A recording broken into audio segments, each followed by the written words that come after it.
Adventures in Wildwood Jungle, Part 5. Now that Leo the cheetah had joined the team, Zane the monkey, Tilly the parrot, Bruno the elephant, and Leo were the most adventurous squad in Wildwood Jungle. One evening, as the sun dipped behind the trees, they stumbled upon a frantic commotion near the heart of the jungle. Sammy the squirrel was in tears. "Someone stole my winter food stash, all my nuts gone."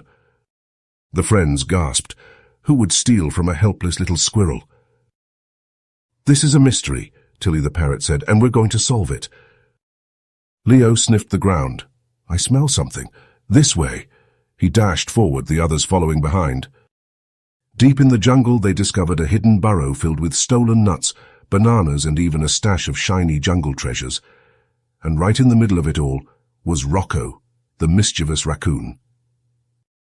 "You caught me," Rocco said with a sly grin. "But you have to admit this is an impressive collection." Zane crossed his arms. "Rocco, stealing from others isn't right." Bruno added, "Sammy is heartbroken. He worked hard for those nuts." Rocco sighed.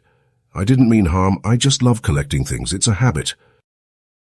Tilly flapped her wings. "Then let's make a deal.